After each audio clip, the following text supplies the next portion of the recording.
आज डाउटनेट आप डाउनलोड करें। डाउटनेट पर अपने सभी गणित, रसायन विज्ञान, भौतिक विज्ञान और जीव विज्ञान के डाउट्स का करो सफाया। बस प्रश्न की फोटो खींचो, एक ही प्रश्न को क्रॉप करो और तुरंत वीडियो सोल्यूशन पाओ। अभी डाउनलोड करें। प्रश्न है आयन मंडल क्या होता है। आयन मंडल की विभिन्न परतों का वर्णन करते हुए आयन मंडल के विद्युत चुंबकीय तरंगों के परावर्तन को समझाइए। ठीक है। आयन मंडल क्या होता है, जो हमारा वायुमंडल है, तो वायुमंडल में हमारे क्या है, विभिन्न वायुमंडल को विभिन्न परतों में बांट दिया गया है। ठीक है, वायुमंडल को क्या किया गया है, विभिन्न परतों में बांट दिया गया है। तो वह परत जो 80 किलोमीटर से लेकर के कहाँ तक की होती है, 400 किलोमीटर तक की होती है, उसको हम क्या बोलते हैं, आयन मंडल बोलते हैं, आयन मंडल कहते हैं। और इस परत को हम आयन मंडल क्यों कहते हैं, क्योंकि इस परत में क्या होते हैं, इलेक्ट्रॉनों तथा धनायनों से निर्मित होता है। किससे निर्मित होता है, इलेक्ट्रॉनों तथा धनायनों से निर्मित होता है। ठीक है, इसीलिए हम इसको क्या बोलते हैं, आयन मंडल बोलते हैं। ठीक है। और बाकी जो है बाकी वायुमंडल के जो शेष कण है वो क्या होते हैं, उदासीन होते हैं, अर्थात न्यूट्रल होते हैं। ठीक है। तब इसमें क्या होता है, जो पराबैंगनी किरणें, जो सूर्य से आने वाली जो पराबैंगनी किरणें हैं, सूर्य और अन्य अन्य पिंडों से आने वाली जो पराबैंगनी तथा जो एक्स किरणें हैं, ठीक है, वो क्या वायुमंडल के द्वारा अवशोषित कर ली जाती है। किसके द्वारा, वायुमंडल में आयन मंडल के द्वारा अवशोषित कर लेने के कारण ये क्या हो जाता है, आयनित हो जाता है। ठीक है। अब हम देखते हैं कि आयन मंडल के विभिन्न परत कैसे होते हैं, उसे चित्र में समझते हैं। यहाँ पर इस चित्र में वायुमंडल के विभिन्न परतों का वर्णन किया गया है तथा आयन मंडल के विभिन्न परतों का यहाँ पर वर्णन किया गया है। ठीक है। यहाँ पर देखिए कि होता क्या है कि जो पृथ्वी दल से जो सीमा होती है उसको हम क्या बोलते हैं, क्षोभ मंडल बोलते हैं। ये 12 किलोमीटर तक की होती है, इसको क्षोभ सीमा बोलते हैं। उसके बाद क्या होता है, 30 किलोमीटर तक के समताप सीमा होती है। ठीक है। उसके ऊपर क्या होती है, मध्य सीमा होती है। और मध्य सीमा के ऊपर मध्य सीमा जो होती है वो मध्य मंडल के लिए होती है। और मध्य मंडल के जो ऊपर होता है वो क्या होता है, आयन मंडल होता है, जो कि क्या करता है, सूर्य तथा विभिन्न पिंडों से आने वाली पराबैंगनी पराबैंगनी किरणों को क्या कर लेता है, पराबैंगनी और एक्स किरणों को अवशोषित करके क्या हो जाता है, आयनित हो जाता है। इस कारण वह किससे बना होता है, इलेक्ट्रॉनों और धनायनों से बना होता है, जिसके कारण हम उसको आयन मंडल बोलते हैं। और आयन मंडल की जो विभिन्न परतें होती है वहां पर क्या होती है, डी परत होती है, ई परत होती है और क्या होती है, एफ परत होती है।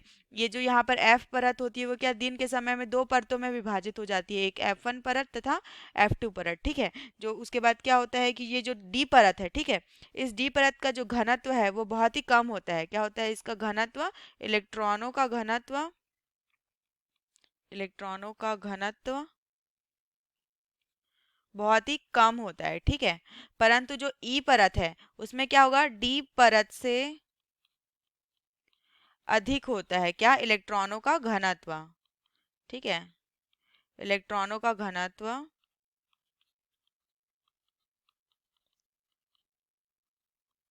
डी परत से अधिक होता है। ठीक है। और एफ परत में क्या होता है, अत्यधिक होता है, अत्यधिक इलेक्ट्रॉनों का घनत्व होता है, मतलब बाकी परतों के तुलना में सबसे ज्यादा इसमें इलेक्ट्रॉनों का क्या होता है, घनत्व होता है। ठीक है। अब हम यहाँ पर देखते हैं कि डी परत के बाद जो हमारे पास यहाँ पर क्या है, ई परत है। ठीक है। तो ई परत को हम कैनली हैवीसाइड परत भी बोलते हैं। क्या बोलते हैं, कैनली हैवीसाइड परत भी कहते हैं। ठीक है। उसी प्रकार यहाँ पर हम एप परत को क्या, एपल्टन परत भी बोलते हैं। क्या बोलते हैं, एपल्टन परत भी कहते हैं। ठीक है। इन ई तथा एफ परतों से ही क्या होता है, हमारे पास जो हमारी रेडियो तरंगे होती है, ठीक है, जो रेडियो तरंगे होती है उनका क्या होता है, संचरण होता है। रेडियो तरंगों का संचरण होता है, किससे, ई तथा एफ परत से। ठीक है। और क्या होता है कि यहाँ पर वायुमंडल में जो तापमान है वो यहाँ पर बढ़ के क्या हो जाता है, ऊपर के जो परत है वायुमंडल के, उसमें वायुमंडल में तापमान बहुत ही कम हो जाता है, कितना, माइनस में चला जाता है। परंतु आयन मंडल में वो तापमान फिर से बढ़कर क्या हो जाता है, -93 डिग्री से क्या हो जाएगा, -93 डिग्री से लेकर के 427 डिग्री सेंटीग्रेड तक का हो जाता है। ठीक है। ये -93 डिग्री था, से लेकर के कहाँ बहुत अधिक बढ़ जाता है। उसके कारण क्या हो जाता है, वायु का घनत्व जो है वो क्या हो जाता है, 10⁻⁻5 से घटकर क्या हो जाता है, 10⁻−10 गुना हो जाता है क्या, वायु का घनत्व। क्या हो गया, वायु का घनत्व घट गया। क्यों, क्योंकि आयनों का घनत्व बढ़ जाता है, आयनों का घनत्व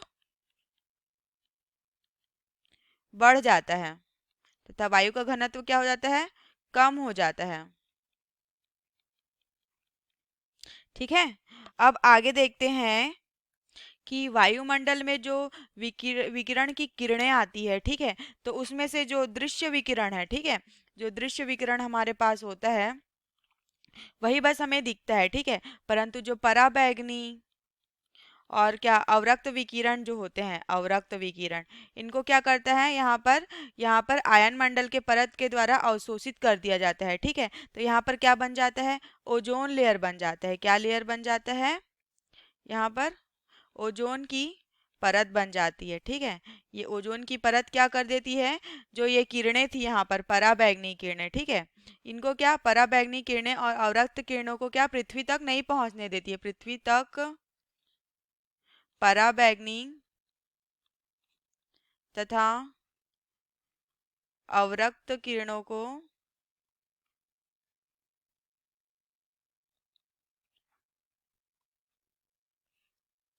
नहीं पहुंचने देती है। ठीक है, नहीं पहुंचने देती है। तो इससे क्या हो जाता है, जो वायुमंडल में तरंग संचरित होती है, विद्युत चुंबकीय तरंगे, उसकी तरंग दैर्घ्य क्या हो जाती है, 10⁻³ मीटर, तथा इससे अधिक तरंग दैर्घ्य वाली तरंगों को हम लोग क्या बोलते हैं, रेडियो तरंगे बोलते हैं, रेडियो तरंगे बोलते हैं। ये तरंगे क्या होती है, विद्युत चुंबकीय तरंगे होती है। ये सभी तरंगे क्या होती है, विद्युत चुंबकीय तरंगे होती है। क्यों होती है, क्योंकि यहाँ हमारे पास क्या हो रहा है, यहाँ आयन मंडल में सभी आयनित हो जाने के कारण क्या हो जा रहे हैं, वो विद्युत चुंबकीय तरंगों में परिवर्तित हो जा रही है। तो जो हमारे पास रेडियो तरंगे हैं वो विद्युत चुंबकीय तरंगे होती है, उनका हम क्या करते हैं, संप्रेषण में प्रयोग करते हैं। मतलब हम लोग क्या करते हैं, संदेश सिग्नल को एक जगह से दूसरे तरह जगह में भेजने के लिए इन विद्युत चुंबकीय तरंगों का क्या किया जाता है, प्रयोग किया जाता है। ठीक है,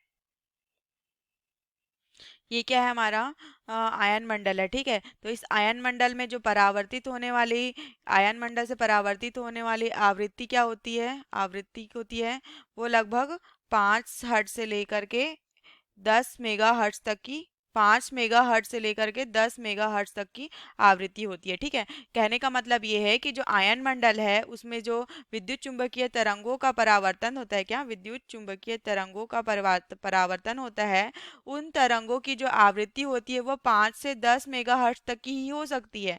अगर इससे अधिक 10 मेगाहर्ट्ज से अधिक की जो आवृत्ति होती है, 10 मेगाहर्ट्ज से जो अधिक की आवृत्ति होती है, उसके लिए क्या होता है, उसका परावर्तन नहीं होता, वो क्या आयन मंडल से आगे निकल जाती है। ठीक है, तो आयन मंडल से आगे निकल जाने के कारण तथा उसका परावर्तन न होने के कारण क्या है कि उसको संचार के लिए आयन मंडल द्वारा संचरित करने के लिए प्रयोग नहीं किया जाता है। उसके लिए हम फिर इसके लिए हम किसका प्रयोग करते हैं, विभिन्न विभिन्न उपग्रह संचार विधि का प्रयोग करते हैं। किसका प्रयोग करते हैं, विभिन्न उपग्रह संचार विधि का प्रयोग करते हैं। ठीक है, तो हम देखते हैं कि यहाँ से क्या होता है कि जो इस आवृत्ति की 5 मेगाहर्ट्ज से 10 मेगाहर्ट्ज आवृत्ति की जो तरंगे होती है, वह मान लो अगर पृथ्वी के तल से यहाँ आयन मंडल में पहुँचती है, तो क्या होता है कि यहाँ पर उनका परावर्तन हो जाता है।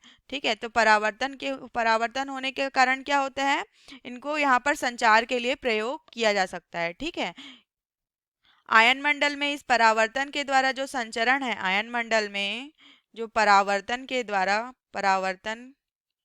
के कारण जो संचरण होता है, ठीक है, उसको हम लोग क्या बोलते हैं, भूतरंग संचरण बोलते हैं। ठीक है, संचरण। ठीक है, अब होता क्या है कि ये जो भूतरंग संचरण है केवल 200 किलोमीटर की दूरी तक ही हो सकता है। कितना, 200 किलोमीटर की दूरी तक ही ये क्या करता है, इसके संचार को ग्रहण कर सकता है। ठीक है, इससे ज़्यादा के लिए इस यहाँ हम लोग क्या उपग्रह संचार विधि का प्रयोग करते हैं। जो कि क्या अधिक दूरी तक के प्रेषित करने के लिए उपयोग में लाया जाता है। ठीक है, इस प्रकार हमने इस प्रश्न के उत्तर में देखा कि किस प्रकार से क्या होता है, विभिन्न परतों में आयन मंडल से विभिन्न विद्युत चुंबकीय तरंगों का परावर्तन होता है। यही हमारे प्रश्न का उत्तर है। धन्यवाद। कक्षा 6वीं से 12वीं से लेकर नीट, आईआईटी, जेईई वो एडवांस के लेवल तक 1 करोड़ से ज्यादा छात्रों का भरोसा। आज ही डाउनलोड करें डाउटनेट ऐप या व्हाट्सएप करें अपने सारे डाउट्स 8400 400 400 पर।